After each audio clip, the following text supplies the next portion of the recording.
안녕하세요. 탁구를 짝사랑한 지 한참 된 남자 LA 중팬입니다. 오늘은 소개말이 좀 달랐죠? 자, 탁구가 참 좋은데 뭐라 설명할 방법이 없네 라고 하실 분이 계실까봐 오늘은요, 탁구가 건강에 좋은 이유에 대해서 이야기해 보려고 합니다. 많은 분들이 이 영상을 보시고 탁구 전도사가 되셔서 더 많은 분들이 이 좋은 탁구를 즐겼으면 하는 마음에 이 영상을 제작하게 됐습니다. 아니면 의사 선생님이 공식적인 처방으로 탁구를 적어줄 수 있도록 한다면 참 멋지겠죠. 탁구를 치면 건강에 도움이 된다는 사실은 쉽게 짐작하실 수 있을 텐데요. 오늘은 카더라가 아니라 근거에 기반해서 건강에 왜 좋은지, 그리고 궁극적으로는 탁구가 치매에 좋을 수밖에 없는 이유에 대해서 과학적 사실에 기반해서 전해드리도록 하겠습니다. 커피 한잔 하시면서 심심풀이로 보시면 좋을 것 같네요. 탁구는 다른 운동과 비교했을 때 어떤 특징이 있을까요? 탁구는 게임 룰이 쉽고 고도의 신체 능력을 필요로 하지 않기 때문에 남녀노소 다 즐길 수 있는 운동이죠. 반면에 높은 수준의 집중력과 hand-eye coordination, 즉 눈으로 보고 손으로 반응하는 능력이 요구되는데요. 탁구는 그냥 치는 것 같지만 공에 스핀이 들어가 있기 때문에 눈으로 스핀을 확인하고 손으로 적절히 반응해야만 공을 상대방에게 넘길 수 있기 때문이죠. 탁구는 스포츠로서 뿐만이 아니라 재미로 치기에도 좋죠. 신체적 능력이나 기술 차이에 따라서 조절해가며 즐길 수 있다는 특징이 있고 다칠 확률이 낮은 스포츠라서 안전하기도 합니다. 그래서 탁구는 남녀노소가 다 즐길 수 있는 몇 안 되는 아주 친숙한 운동인데, 친숙하다고 해서 별거 없네? 이렇게 생각하면 오산이겠죠. 스페인에서 2021년 71명의 탁구 선수들을 대상으로 한 연구에서 선수들은 멘탈 통제력, 조건 반사, 균형 감각, 코어에 대한 수치가 일반인보다 뛰어난 수준을 보임으로써 확실히 탁구는 신체적으로 좋은 운동임을 입증했고, 폴란드에서 2018년에 발표된 4,689가구 12,406명을 대상으로 한 연구를 통해서는 탁구가 스트레스 해소 창구 역할을 할 수 있음을 증명함으로써 신체적뿐만이 아니라 정서적, 정신적으로 좋은 운동임을 알 수가 있습니다. 그리고 삶의 만족도 측면에서 운동을 안 하는 그룹보다 탁구를 치는 그룹이 훨씬 더 높은 만족도 수치를 보였어요. 재미로만 탁구를 치면 건강에는 별 도움이 안 되지 않을까라고 생각하실 수도 있는데요. 그렇지 않습니다. 60, 70대 분들이 재미로 탁구를 쳐도 혈중 지질 수치가 좋아지는 것으로 나타났거든요. 단순히 건강에 좋다가 아니라 한 발 더 나아가서 탁구는 구체적인 질환에 있어서도 효과를 보인다는 연구 결과들이 있는데요. 만성 허혈성 심장질환, 즉 동맥경화 같은 질환을 말하는데, 이 수술 이후에 회복하는 과정에서 탁구가 도움이 된다는 이런 연구 결과가 일본에서 있었습니다. 이에 더해서요, 파킨슨병, 그리고 자폐증, 주의력 결핍장애 ADHD에도 효과가 있는 것으로 보고가 되고 있습니다. 제가 자료를 찾다 보니까 탁구가 임상적으로 효과가 있다는 결과들이 꽤 많아서 여기에 다 옮기지를 못하겠더라고요. 그래서 바로 치매 쪽으로 넘어가 보도록 하겠습니다. 대한민국이 점점 노령사회가 되어가면서 치매가 사회적으로 문제가 참 많아지고 있죠. 다른 질병과는 다르게 환자 본인뿐만 아니라 가족분들의 고통도 이루 말할 수 없이 심해서 더욱 문제가 되는데요. 치매를 진단할 때는 아다스코그라고 하는 일종의 테스트를 보게 됩니다. 이 테스트의 점수에 근거해서 치매인지, 치매 전 단계인 경도인지 장애인지 판단하게 되는 것이죠. 그런데 이 아다스코그를 살펴보면 좀 특이한 점이 있어요. 마치 수능의 언어 영역, 수리 영역처럼 총 11개의 영역으로 구성이 되어 있고, 각 영역에서 점수를 매긴 이후에 다 합해서 치매의 중증도를 평가하게 되는데요.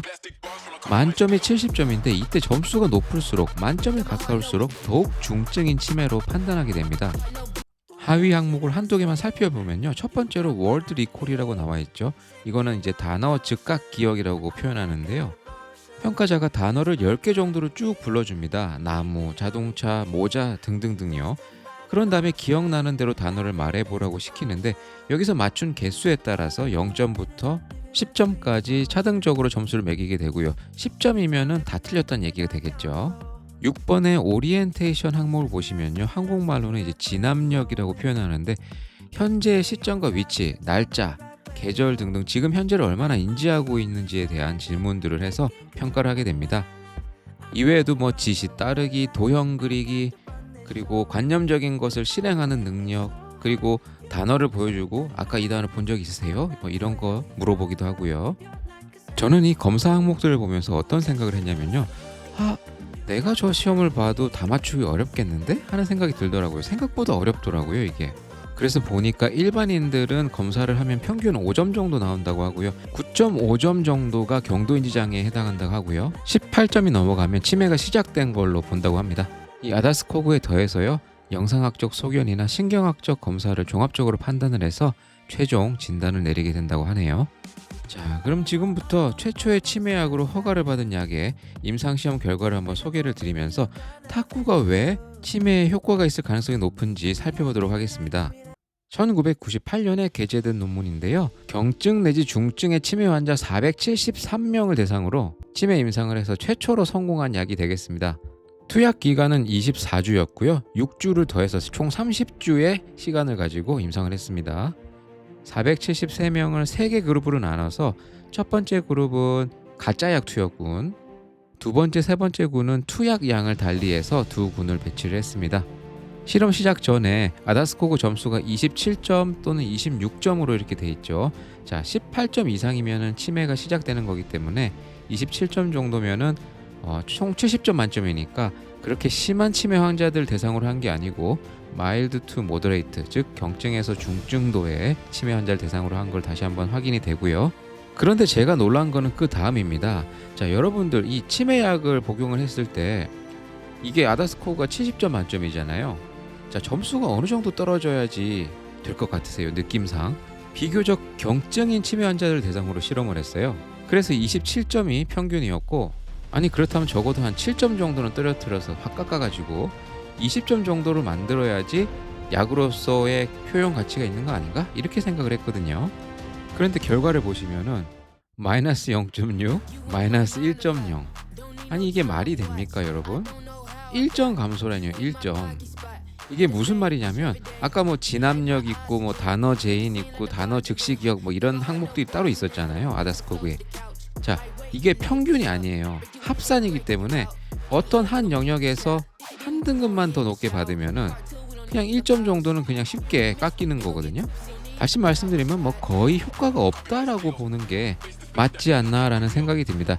이거 자세하게 논문 안 보면은 엄청난 약이구나 라고 생각하기 쉽잖아요. 근데 전혀 그렇지가 않습니다. 다만 가짜약, 위약투약군이 점수가 늘었기 때문에, 왜냐면 시간이 갈수록 치매가 이제 악화가 되니까요. 그런 측면에서 봤을 때 진짜 효과가 있는 것이 아니고 치매의 진행 속도를 조금 늦춰준다라고 생각하시면 되겠고, 위약군이, 플라시보군이 점수가 늘었기 때문에 이게 통계적으로 차이가 나서 허가가 난 거구나, 이렇게 생각하시는 게 맞는 것 같습니다. 점수의 변화 추이를 한번 보시면요, 투약 시작 이후에 6주 동안 세 그룹 다, 즉 위약투여군 그리고 진짜약 투여군까지 전부 다 점수가 줄어든 걸 볼 수가 있어요. 마이너스 쪽으로 올라갔죠, 그래프가. 이 얘기는 뭘 뜻하냐면 이 대상 환자들이 치매잖아요. 자, 그런데 임상을 하면서 병원도 왔다 갔다 해야 되고 챙겨야 될 것도 많고 하니까 이게 좀 학습 효과가 난 것이 아닌가라는 생각을 해요. 6주마다 한 번씩 이렇게 시험을 보니까 시험 이렇게 봤었지 하는 기억도 좀 날 거고요. 하다 보니까 6주 때까지는 전부 다 향상된 이런 모습을 보입니다. 그러다가 12주째부터 진짜약 투여군과 가짜약 투여군에서 차이가 이제 발생하기 시작하는 거죠. 그래프만 보시면 가짜약과 진짜약 사이에 엄청 차이가 큰 것처럼 이렇게 그려놨잖아요. 자, 근데 실제로는 이 두 그룹 간의 점수 차이가 불과 한 2점 정도밖에 차이가 안 난다는 점, 이게 이제 큰 함정인 거죠. 여러분 이거 별거 아니죠. 이 한 문제만 더 맞추면 되는 거잖아요. 탁구 24주 동안 치고 나서 한 문제만 더 맞추면 되는 거예요. 아니 제가 근거 없는 말씀을 드리는 게 아니라 실제로 탁구가 치매에 좋을 가능성이 있다는 연구들이 있습니다. 이 논문을 보시면 완곡한 표현이 나와요. 어떤 표현이냐면 노년기 치매의 돌입을 연기시키는 데 도움을 줄 수 있다. 자, 말이 좀 복잡한데요. 그렇게 해놓고 관련 논문 2개를 레퍼런스로 이렇게 달아놨습니다. 제가 사례를 조사하다가 영국에서 키스 씨라고 치매 환자분이신데 이분의 사례를 한번 봤어요. 그래서 가족분들이 하는 얘기가 탁구를 칠 때 너무너무 편안해 하시고 탁구를 칠 때만은 다시 젊었을 때로 돌아간 것 같은 이런 느낌을 받는다고 하십니다. 치매가 시작된 이후에 웃을 일이 없었는데 탁구를 칠 때만은 이렇게 활짝 웃으시는 키스 씨를 보게 됩니다.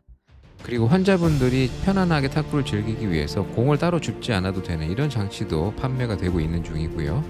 국제 탁구 연맹에서 주관하는 치매 환자들만의 탁구 시합도 있는 것을 발견할 수 있었습니다. 저는 오늘 이 영상을 통해서 여러분들께 치매 임상에 대해서 좀 자세하게 설명을 드렸고, 그리고 개발된 약 자체가 별로 효과가 그렇게 있는 약이 아니다, 오히려 증상을 그냥 늦춰주는 이런 약일 뿐이다 라고 하는 것을 말씀을 드렸습니다. 뭐 치매뿐만이 아니라 탁구, 앞서서도 봤지만은 여러 가지 측면에서 건강에 많이 도움이 되죠. 혹시 그런 일이 있을 수가 있을까요? WTT가 그 임상 스폰서가 돼가지고 탁구를 임상을 하는 거예요. 그래서 실제로 효과가 입증이 되면은 의사들이 그거를 처방전에 써가지고 탁구장, 탁구클럽에서는 보험급여를 받고, 이런 날이 올 수가 있을까요? 오늘 긴 영상 봐주셔서 감사하고요. 앞으로 탁구장 가실 때 치매 예방주사 좀 맞고 올게요 라고 하시면 될 것 같습니다. 또 이제 탁구 끝나고 술 먹고 또 늦게 들어가고 이렇게 하지 마시고요. 다음에 또 재밌는 영상으로 돌아오도록 하겠습니다. 고맙습니다.